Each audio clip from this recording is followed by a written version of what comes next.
নমস্কাৰ বন্ধুসকল, আজি মোৰ চেনেল ট্ৰু ফেক্টৰ ফালৰ পৰা লৈ আহিছোঁ বিশ্বজুৰি হৈ থকা এটা ভয়ানক ৰোগ বীজাণু। হয়, প্ৰায় দেশতে এতিয়া বিয়পিব ধৰিছে কৰোনা নামৰ এটা ভাইৰাছ বীজাণু।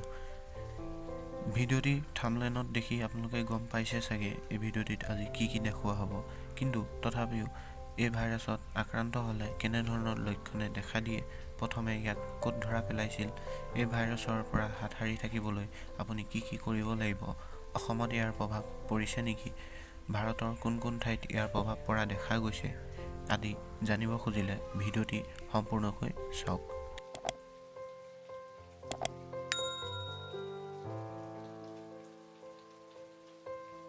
তেন্তে বন্ধুসকল, বিশ্বৰ প্ৰায়বোৰ দেশ এতিয়া কৰোনা নামৰ ভাইৰাছৰ আক্ৰান্তৰ কবলত পৰিছে।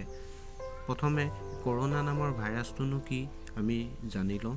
আচলতে ই এনেকুৱা এক ধৰণৰ ভাইৰাছ যি নেকি মানুহ আৰু জন্তুৰ শৰীৰত প্ৰৱেশ কৰি ইয়াক বেমাৰত পেলায়। ই এটা RNA ভাইৰাছ হয়। ইয়াৰ মানে হৈছে ই শৰীৰৰ একেবাৰে ভিতৰত কোষবোৰত জমা হয় আৰু তৎক্ষণাতে ই ভাগি আকৌ এটা নতুন ভাইৰাছৰ কোষ গঠন কৰিবলৈ চেষ্টা কৰে। চীনৰ ৱুহান চহৰত বিয়পিছিল প্ৰথমে এই ভাইৰাছটো। এতিয়া বিশ্বৰ প্ৰায়বোৰ দেশতে ইয়াৰ প্ৰভাৱ পৰিছে। এই কৰোনা নামৰ ভাইৰাছটো আগতে পৃথিৱীৰ কোনো অঞ্চলত দেখা পোৱা যোৱা নাই। সেয়েহে ই খুবেই চিন্তনীয় বিষয় হৈ পৰিছে বিশ্ব স্বাস্থ্য প্ৰতিষ্ঠানলৈ। এই ভাইৰাছৰ প্ৰভাৱ মুঠতে পৃথিৱীৰ 10খন দেশত বৰ্তমানলৈকে পৰা দেখা গৈছে। চীনৰ এতিয়ালৈকে 25জনৰ লোকৰ মৃত্যু হৈছে বুলি জনা গৈছে। ইয়াৰ লগতে 10,000 মানুহ এই ভাইৰাছৰ কবলত পৰিছে। এক্সপাৰ্টৰ মতে এই বেমাৰত ভুক্তভোগী 100% মানুহৰ ভিতৰত 2% মানুহে বচাব পৰা যাব। চীনৰ পৰা অহা সকলো বিমানবন্দৰ বন্ধ কৰা হৈছে, কিয়নো এই বেমাৰ চীনতে ধৰা পৰিছিল আৰু তাৰ পৰাই বিয়পিছে। সেয়েহে ভাৰতৰ পৰা চীনলৈ আৰু চীনৰ পৰা ভাৰতলৈ অহা যোৱা কৰা বিমানবোৰ বন্ধ কৰা হৈছে। বিশ্ব স্বাস্থ্য প্ৰতিষ্ঠান চমুকৈ WHO জনাইছে যে এই কৰোনা নামৰ ভাইৰাছ বীজাণু খাদ্যবস্তুত অতি সোনকালে বিয়পে। চাইনাত ৱুহান চহৰত বজাৰ এখনৰ পৰাই ইয়াৰ বেমাৰ বিয়পিছিল। দ্বিতীয়তে, এই বেমাৰ কেনেকৈ বিয়পে? এই কৰোনা নামৰ ভাইৰাছৰ বীজাণু এজন মানুহৰ পৰা আন এজন মানুহ আৰু পোহনীয়া অথবা বনৰীয়া জীৱ-জন্তুৰ দ্বাৰাও বিয়পিব পাৰে। এই ভাইৰাছৰ বীজাণু অতি কম সময়তে আৰু সাধাৰণভাৱে বিয়পে। জীৱ-জন্তুৰ স্পৰ্শ কৰা, চুম্বন কাৰ্য অথবা এজনে আনজনৰ মানুহৰ কাপোৰ পিন্ধা আদিৰ দ্বাৰাও এই বেমাৰৰ বীজাণু বিয়পে। ঘৰৰ পোহনীয়া কুকুৰা, হাঁহ আদিৰ দ্বাৰাও এই বেমাৰ বিয়পিব পাৰে। এই বেমাৰৰ ভাইৰাছ ইমান সক্ৰিয় যে পৃথিৱীৰ শক্তিশালী জন্তুৰ শৰীৰতো প্ৰৱেশ কৰিব পাৰে। তৃতীয়তে আছে ইয়াৰ লক্ষণসমূহ। এই কৰোনা ভাইৰাছত আক্ৰান্ত হ'লে ইয়াৰ লক্ষণসমূহ 14 দিনৰ পিছতহে দেখিবলৈ পোৱা যায়। এই ভাইৰাছৰ কবলত পৰা ৰোগীয়ে সাধাৰণতে চৰ্দি, কাহ, ডিঙিত ঝৰঝৰণি হোৱা, ডিঙিৰ বিষ, উশাহ ল'বলৈ কষ্ট পোৱা, জ্বৰ আদি প্ৰথম লক্ষণবোৰে দেখা দিয়ে।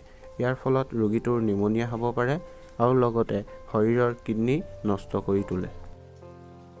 চতুৰ্থতে আছে ইয়াৰ প্ৰতিকাৰ। এই ভাইৰাছৰ পৰা বাচি থাকিবলৈ এতিয়ালৈকে ইয়াৰ কোনো প্ৰতিষেধক অথবা দৰৱ বৰ্তমানলৈকে ওলোৱা হোৱা নাই, কিয়নো এই ভাইৰাছটো আগে নেদেখা এটা ভাইৰাছ।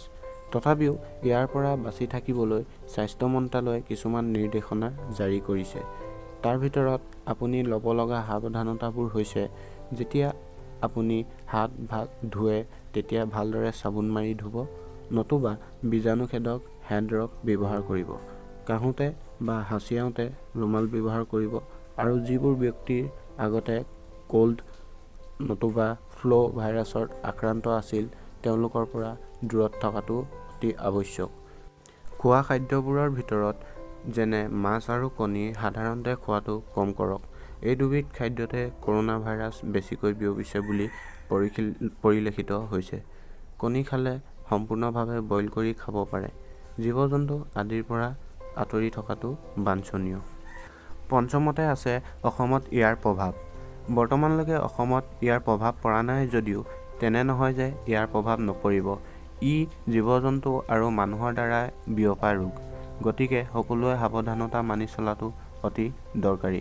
ইয়াৰ লগতে অসম স্বাস্থ্য পৰিষদে কৈছে যে যিবোৰ নেপাল অথবা চাইনাৰ পৰা বৰ্তমান দিনত অসমলৈ আহিছে তেওঁলোকৰ পৰা আঁতৰি থকাটো খুবেই আৱশ্যক।